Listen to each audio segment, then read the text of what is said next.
Hello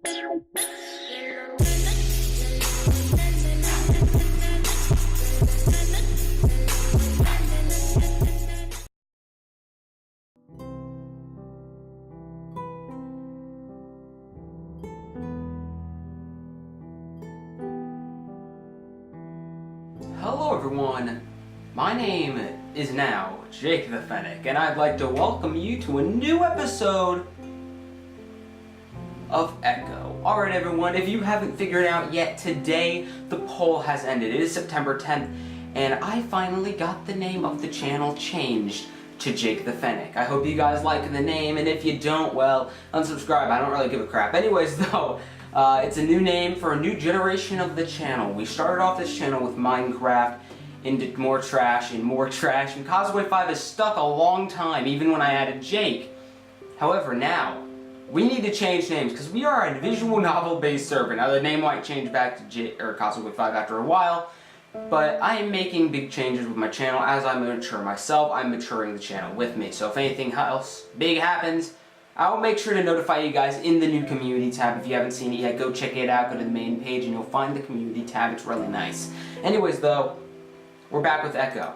So again, we're going to have a short episode. I feel like this visual novel I want to make short episodes for because it's a great novel, but I don't want to get a lot of information on this. I want to get about, let's say, 20 minutes, 30 minutes an episode max, because recording things like Repeat and Blackgate make it so hard to upload them because the episodes are so long.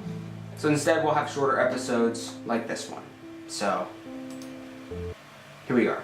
As we're saying our goodbyes, I remind Leo about the shots I need of the lake. He says he'll talk to the other two about it after he leave. We all say our goodbyes before Leo, Carl, and Flint take off. Wait. Okay, yeah, this is right. Alright. I was confused. The timing was weird. So talk to the other two. TJ takes the usual hour to get ready to bed while Jenna does some schoolwork. By the time I finish brushing my teeth, I'm grateful to see them both in the bed. I get on their covers next to TJ and lay there for about half an hour staring at the ceiling. Slowly, I slide TJ out. I slide out from underneath the covers, careful not to wake TJ. Quietly, no, self-voicing disabled, please. Self-voicing disabled. Quietly, I slip my jeans on and grab my jacket before heading out the door. Today, Toby builds a small sandcastle next to the lake in the process of digging a moat around it. Jenna drops a few twigs next to it before running off to find more decorations. What's this music? Flynn is talking to Sydney, pointing at Toby's sandcastle. Sydney looks hesitant but excited. He seems to make up his mind, suddenly running forward and kicking the top of the tallest castle. It breaks easily, with most of it flying into Toby's face. Toby flinches back, shocked more, immediately crying as he rubs his eyes. Jenny comes running across the beach yelling before shoving Sydney, who's laughing. She turns to Toby, trying to help him clean his face, but the lynx pushes her away before running towards the trail back to Echo. Who's Toby? Alright, new character has been introduced. Interesting. I'm gonna open Discord over here because there's notifications flying out my a-hole. Okay. Yeehaw River something. No, not auto. Jesus. Okay, let's fix this. Yeehaw River feeds Emma Lake from the north. It's a further few drive than the lake itself, but it does have a few nice clearings along the edge. One of them has a few branches in a rush to help public a grill that I'm sure no one has used in decades. This is the place that we go. While we're unloading Leo's van, I quickly get the B-roll of the lake right away. It won't have much presence in the packet, so I think I'm just going to narrate over it later. The actual lake is only a few minutes walk from here. It's a bit difficult navigating the sagebrush, but I know I'm going to have to check for ticks later.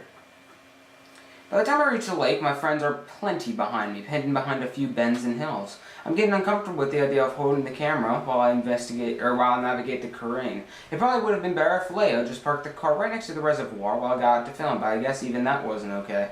There's a large square of paved ground next to the parking lot, and now several benches and a row of brand new grills. Yeah, several lamps have been erected around the area too. Leo was right about the time trying to turn the reservoir into a recreational spot. I can actually see a few jet boats skimming through the water, leaving long trails of white behind them. There's even what looks like a feline of sort fishing in the shallows. That would explain why the motel is still in business. Lake Emma is fairly small, only 12 miles long and 5 wide. I look around before climbing to the top of a nearby hill to get my shots. Even with a few people there, it's still pretty quiet, aside from the train horns, and it's kind of eerie. I wrap up and start to quickly make my way back. It's hard to explain why I'm getting freaked out in broad daylight with people around. Either it's because of what happened all those years ago, or I'm just psyching myself out. I'm glad to hear my friends' voices again as they get closer. Then again, it sounds like they're fighting. Great. Been acting like a dick all day. Be glad I came here at all. Apparently, it would have been better if you hadn't. Maybe I should just fucking leave then? Sounds a lot more serious than our usual squabble, so I quicken my pace. They seem to quiet down a bit once they see me coming. TJ's off to the side looking out of the river, occasionally throwing a rock into it. Carl's sits down in a chair, one of 6 that have been set out in a semicircle. He has his chin on a fist as he lazily stares at me. Jenna and Leo both sit next to each other, looking at Flynn, who's got his back turned, rummaging through the cooler. Hey, what's wrong? Nothing. Did you get your film? Yeah, got it. The science is still awkward. I have no idea what the hell to do with myself. I finally realize that I'm holding the camera and decide to put that away. Hey, I'm gonna go for a quick swim. I haven't been in the water for a while. When we first go here, I was completely disappointed to find the motel didn't have its own swimming pool. Being an otter, I like to swim at least once a day, if not more. At this point, it had been 3. Flynn finally turns around, a beer in his hand as he cracks it open. It was true that he'd been acting a bit strange today. He held the entire trip by a few hours. When he'd eventually show up, his eyes were bleary and he seemed sluggish, like he'd been up all night. When we asked if he was alright, he brushed off. Yeah, thanks for help setting up, Chase. You're about as useful as the fat ass here. Wow! Wow! He swings the ball holding the beer at Carl. Flynn? So enjoy this one while I set everything out. Yeah, I will. Make my soda a diet while you're at it. I've had it with Flynn. He's souring the trip with his need to be an asshole. Yeah, I'd like to say he's kind of a douchebag. Go F. Wow. I ignore him as I strip off my shirt and head to the riverbank. I pat TJ on the shoulder while I pass him before slipping into the water. We're currently in the middle of a drought as it only lasted the past 3 years, so the water is low, only about 10 feet at its deepest. It's pretty low. It's enough, though, in God, it feels good. It's spring, so the water is pretty cold. I swim back and forth a few times before finally diving in. Eventually, I settle down, drifting to the bottom, laying and gripping to the steady rock floor as I stared up at the shimmery light above me. I feel the gentle current run over my body. It tends to be away from all the tension above me. I feel isolated, alone. For now, it feels good. None of the others could come down this deep, only I was able to. I remember when we were younger, I would give the others rides around the lake, able to swim its entire length and back. That music. Even though Flynn, the asshole, has done it a few times, it was the one skill I was proud of, even if it was inherent to my species. It still made me somewhat useful, or at least different from everyone else, in a good way. I had always felt like the odd one out of the group, as strange as it sounds. Where everyone else has a strong, distinct personality, I was just average? Sometimes I wonder if they were just friends with me because we all had to be when we were younger. This whole trip kind of forced me to think back on all the memories I have in this place, and my friends. They were always doing the cool things, being different, while I was sort of blended into the background. Even though I wanted to do something to stand out somehow, but that's what I'm trying to do here, I guess. It's been about 7 minutes, and I only know that because that's as long as I can hold my breath. I decided I should go back up and help out, so I let myself float towards the surface, trying to stay in the same spot. When I surface, it's pretty quiet. For a second, I wonder if everyone is just gone. Of course, that's ridiculous. As I come over the embankment, everyone's here. Predictably, Flynn didn't get any food out, so I go to the cooler and grab a sandwich and soda before sitting into the empty chair next to Leo. Apparently, it was a good idea to bring down lawn chairs, considering the tables looked like they were covered in a year's worth of bird shit. Nice!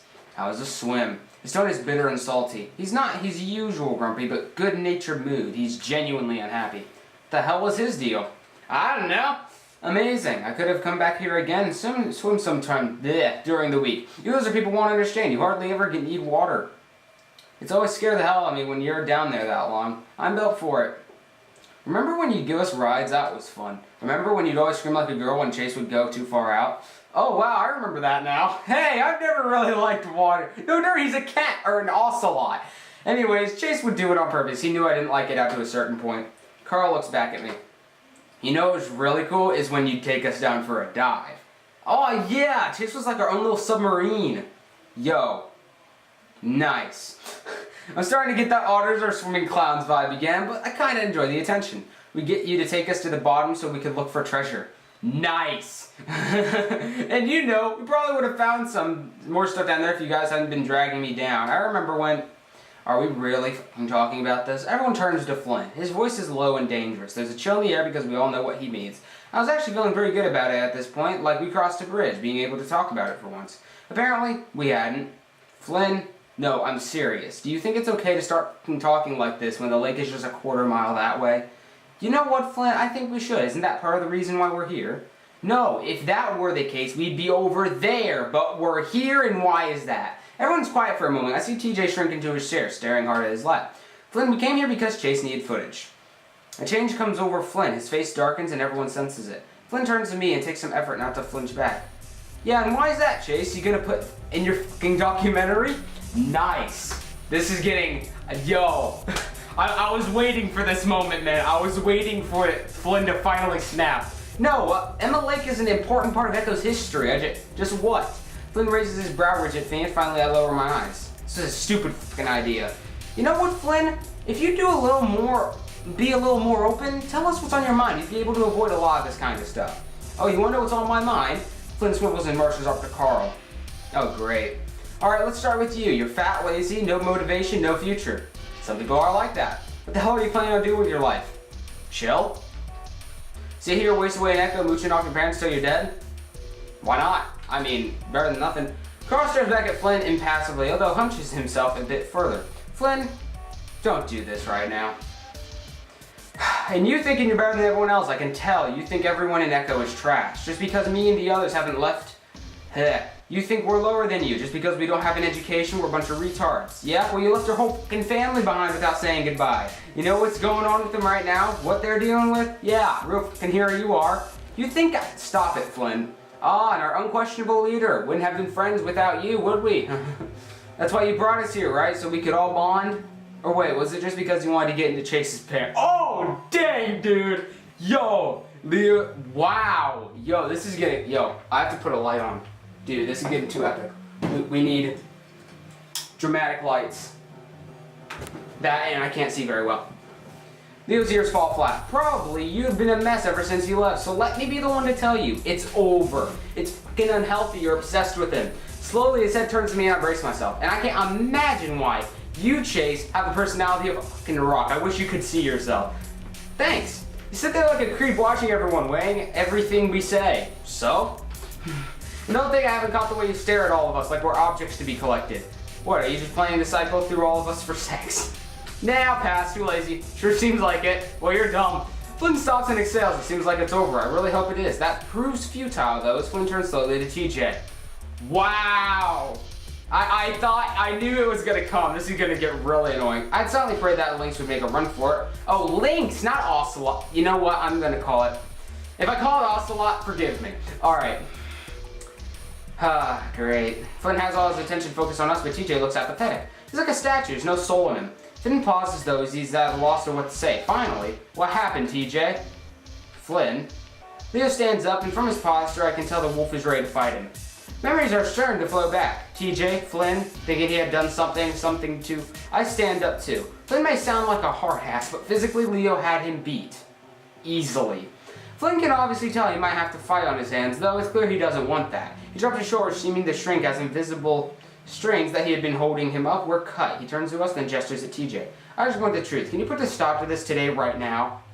I don't think you know how much of a nightmare this has been for me, not really knowing. TJ. TJ stares at Flynn, muzzle set grimly.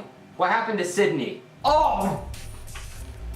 It's dead quiet. TJ stares at his lap, not moving. Come on, let's... Flynn holds up a hand towards me, still staring at TJ. Slowly, TJ looks up, his face still stoic. Still made of stone. I already told you what happened. Bullshit. Flynn steps forward, but Leo's there to grab the back of Flynn's shirt and swing him around. I dodge out of the way as Flynn is flung past and land on his ass, kicking up a big cloud of dust. Wow. Flynn, I swear to God, if you start a fight here, I'll drop your Whoa! Yo, this is getting deep. Everyone except TJ is standing now, staring at Flynn. Flynn sits there glowing up at Leo, obviously weighing his chances. He seems to come up short though as he spits to the side and stands up, brushing off his pants as he turns away. You're all okay with not knowing? Call all of you. He turns back around, hands in his pockets, and a bitter look on his face. This whole thing was stupid. Leo, we're not even friends anymore. Flynn scuffs the ground before turning and walking towards the trail that goes back to Echo. God damn it, Flynn. Goff. Flynn keeps walking. It's pretty clear that he isn't coming back. I raise a paw and rub it over my eyes. What was he doing? He's a passionate guy who will sometimes just explode with all his insecurities before running away and hiding for a few days. He skewered us all like that before. That was classic Flynn. But now he was especially mean, dark. In that part with TJ, I vaguely remember Flynn having some sort of suspicion, but that has been a long time ago. Has he been sitting on that this whole time? I look to the left and see what TJ's gone. Great. Carl's still sitting down, but now looks like he's pulling a joint. Great. Leo's walking off in the art trail, cursing while Jenna follows him. I stand there next to my chair, undecided. Don't go after Flynn. Or do I want to go? I want to go after Flynn to see what happens, guys. You don't. Let's save. Let's save right here. Yo. I don't know what to do. Oh my god, dude. This is actually like... I don't know what to do, guys. I legitimately have no idea what I'm supposed to do here. I'm weighing my choices. I want to either... I don't want to do the last two. I kind of want to do them in some sort of order. I want to go after Flynn really badly, but I also want to go find TJ because TJ's pretty cool.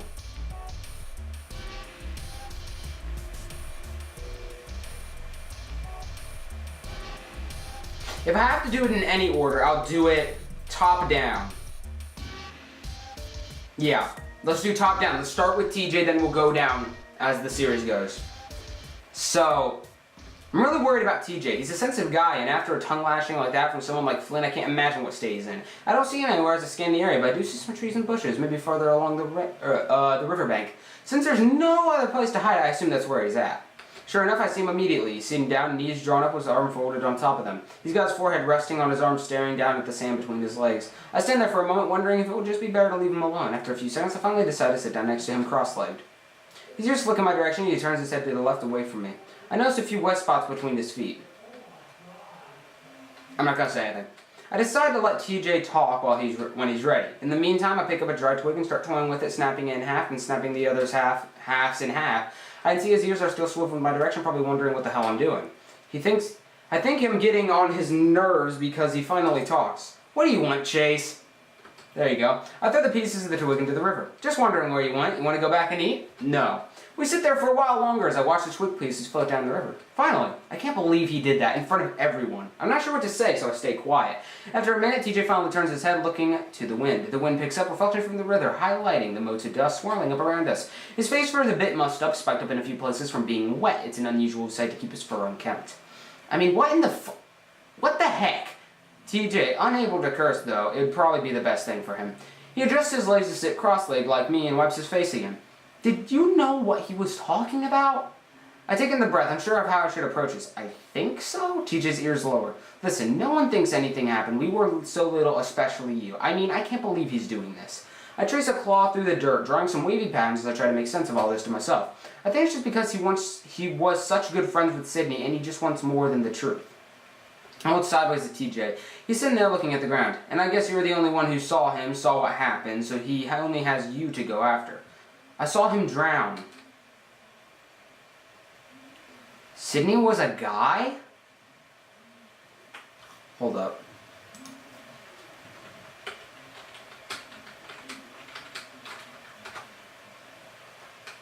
Sydney can be a guy name? But wait, it's spelt like the female one. I'm confused.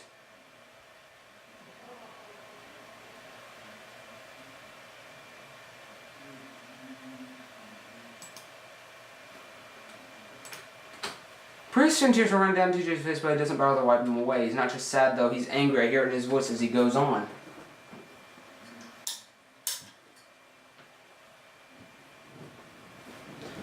I saw Sydney drown and Flynn thinks he's the only one that hurts. Okay, before I move on with this, I don't mean to be a pet peeve, but that Sydney's not spelled correctly. If the game creators if you guys can, go and message the game creator, because that's not how you spell the male Sydney. You spell it with an I. That's, again, I'm not trying to be a pet peever here, but that confused me, alright? That honestly confused me. I thought Sydney was a girl. My bad, just try to change the name to the right spelling. Anyways, he thinks he's the only one that feels like he's in a nightmare. Well, maybe. His voice cracks and looks away from me again, wiping his face. Maybe I haven't told him everything because I don't want him to have those images in his head. He just takes a moment to stay his voice, working on his breathing to get back to normal. I wish I could go back to that day. TJ, there's nothing you could have done. I know my words are meaningless crap, and I hate myself for saying them, but I have to say something. Not one of us would have been able to do anything if we were there. You would have. Well, besides, I already know I could not have saved him on my own. That isn't what... TJ takes a moment to wipe his face again. When he's done, he doesn't want to go on. We sit in silence for a long time after that, and I adjust myself so I lean back against a rock behind me. I pat the ground. Sit next to me, TJ. He's calmed down for the most part, and after a moment, he does crawl over and sit by me. I pick up a few pebbles, toss them in the river. Remember when we used to call it Seesaw River? Yeah. He leaves it at that, so I drop it. I rest my head down and close my eyes, only realizing how tired I am. In some way, I can see why Flynn is so suspicious, or at least why he believes there's more to the story.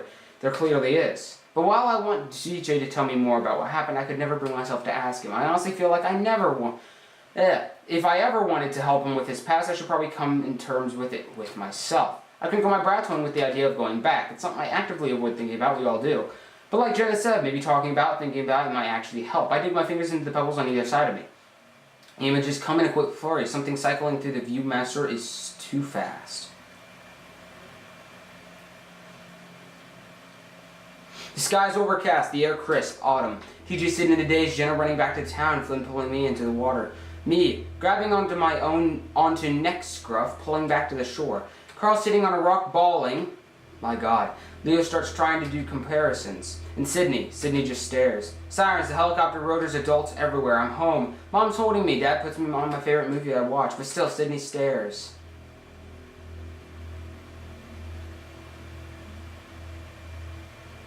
Okay. I open my eyes again, the world is blurred, the light reflecting off the river makes me squint. I rub my eyes at the back of my paw and it does become wet. My chest hurts and so does my head, rubbing and buzzing. I look over, luckily for me, TJ is leaning back with his eyes closed like I was. If revisiting that day was so horrible for me, I can't imagine what it's like for him. I decide right then and there that I'm not going to press TJ on what happened. If he wants to tell me more, he'll do it on his own accord. I kind of want to swim again, but at the same time, I don't. That day really fucked up my view about water. He's ruined the whole trip. TJ speaks so suddenly. Flynn? No, he hasn't. TJ does look at me, and then I'm struck with how disheveled and sad he looks. I feel anger boom in my chest, all directed at Flynn. What a selfish prick, thinking he had the right to ruin everyone's good time just because he felt like shit. If you were here right now, I'm pretty sure I'd punch him right in the gut. Listen, we don't all need to hang out to have fun. We just had fun in the park with you, me, and Carl, remember? If Flynn wants to be a douchebag, then let him. We'll do our own thing. TJ sniffs and I see his tough ears spark up a little. Didn't you want to go hike the trail? He smiles at that and looks at me. You didn't want to hike, I could tell. I grin. That's because it's so freaking hot, but seriously, we didn't come here to lay in a motel all week. And we can't bring water, just dump it on yourself every half hour.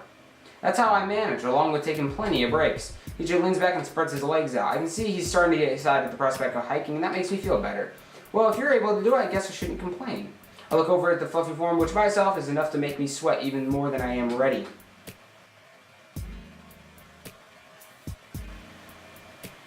I always thought you'd go back after you graduate high school. The Great White North.